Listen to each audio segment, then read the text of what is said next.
Jumpa lagi dengan saya, Yohanes Dwi Putra. Hari ini kita akan belajar tentang mengupload barang dan juga bagaimana caranya barang yang kita upload itu minimal di dalam pencarian bisa muncul. Ya. Oke, kita persiapkan barang-barang yang mau kita upload. Barangnya asal tidak melanggar dari aturan di Bukalapak. Ya, silakan persiapkan. Perlu ditimbang barangnya, ya kan, ditimbang, kemudian diukur dimensinya.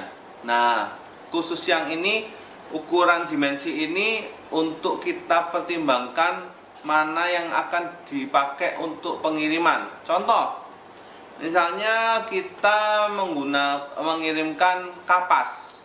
Nah, kapas ini kalau 1 kilo, kalau dibanding dengan besi atau baja, maka volumenya akan lebih kecil baja atau besi. Sama-sama 1 kilonya, tapi bajanya mungkin kecil, kalau kapas besar. Nah, ini kita perlu perhitungkan meskipun sama-sama 1 kilo. Nah, berkaitan dengan hal itu, nanti yang kita masukkan adalah di deskripsi kita masukkan dua-duanya. Kita masukkan deskripsi untuk kapas itu adalah berat aslinya berapa, 1 kilo.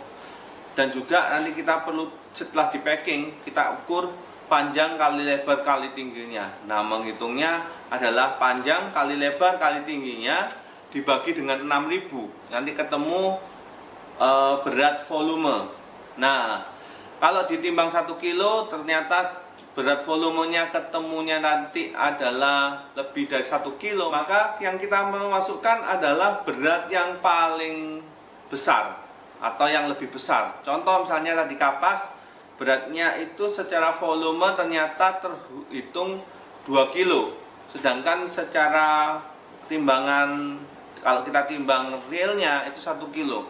Maka yang kita masukkan adalah 2 kilo. Karena apa? Nanti yang diperhitungkan oleh ekspedisi adalah yang lebih berat. Mana volumenya, berat volumenya atau berat aktualnya atau berat saat ditimbang. Nah, jadi ini penting sangatnya. Setelah kita ukur, kita tahu beratnya. Kalau misalnya untuk barang-barang yang kecil-kecil, ya kita perkirakan, ya. Dan juga perlu dihitung dengan packingnya.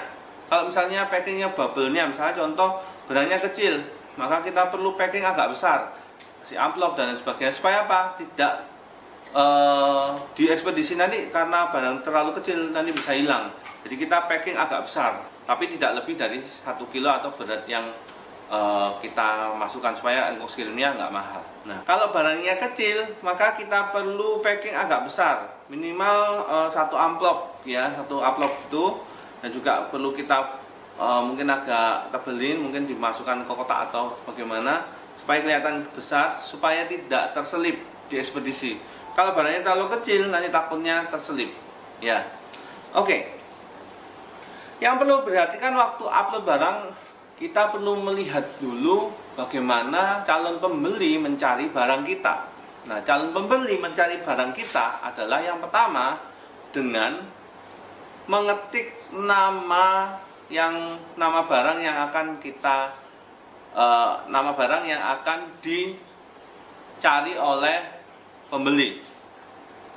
Nah, kalau nama barang itu salah, maka barang kita nggak akan muncul. Contoh misalnya, biasanya beras, tapi kita tulisnya beras kurang E. Nah, nanti nggak akan muncul pasti di pencarian. Yang kedua, jangan sampai salah tipografinya, ya, salah penulisannya. Yang kedua adalah penamaan ini penting. Kalau ada mereknya terkenal kita bisa masukkan, ya, atau jenisnya, atau jenis dari barang itu kita bisa masukkan. Jadi misalnya beras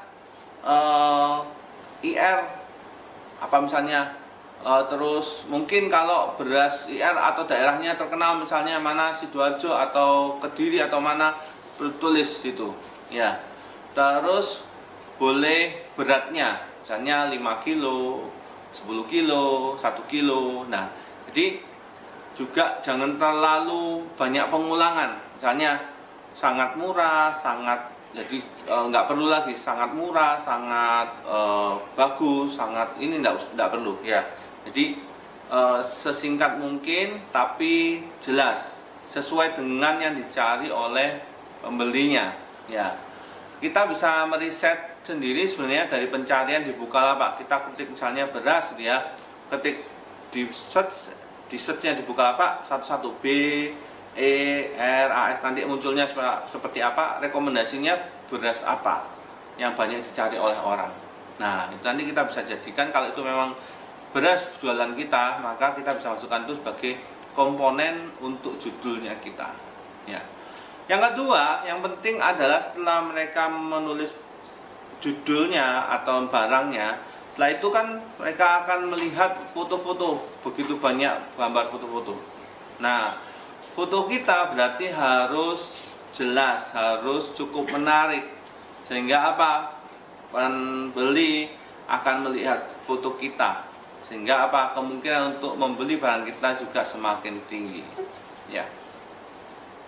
Yang ketiga adalah deskripsi barangnya. Deskripsi barangnya harus jelas, harus lengkap ya.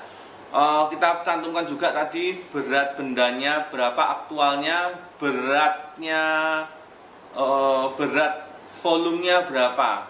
Kalau itu memang berat volume lebih besar ya, jadi supaya pembeli tidak merasa tertipu, loh ini kok beratnya 1 kilo, padahal berat volumenya terhitung dari ekspedisi 2 kilo. Nah, saya kok dapat ongkos kirimnya kok 2 kilo, ini loh barangnya cuma 1 kilo gitu. Nah, jadi kita perlu jelaskan di situ ya. Terus kemudian kita perlu jelaskan lagi detailnya, mungkin kegunaannya, mungkin ya, manfaatnya, atau mungkin kalau misalnya itu bumbu masakan atau hal-hal yang bisa direkomendasikan untuk pengembangannya, mungkin kita berikan saran penyajiannya. Kalau misalnya di deskripsi itu kita harus perlu jelas juga, perlu lengkap juga ya. Kalau misalnya itu bahan bumbu makanan, nah bumbu makanan mungkin bisa pakai cara penyajiannya. Kita perlu masukkan juga cara penyajian atau mungkin saran pengembangannya seperti apa. Ditambah bahan ini jadi ini ya. Jadi itu menarik ya kan. Oke, itu dulu. Kita akan coba di sampai temuan berikutnya tentang fotografinya. Nah, silakan dicoba dulu, upload 5 barangnya, barang jualan kalian sendiri atau barang produksi kalian sendiri, atau bisa barang-barang yang ada di sekitar kalian yang terjual di toko di dekat-dekat kalian. Silakan upload dulu. Coba nanti kita akan evaluasi di pertemuan selanjutnya. Sampai sini dulu. Jika ada pertanyaan, silakan langsung hubungin di deskripsi di bawah ya. Jadi nanti kita akan berinteraksi lewat situ. Terima kasih, sampai ketemu lagi.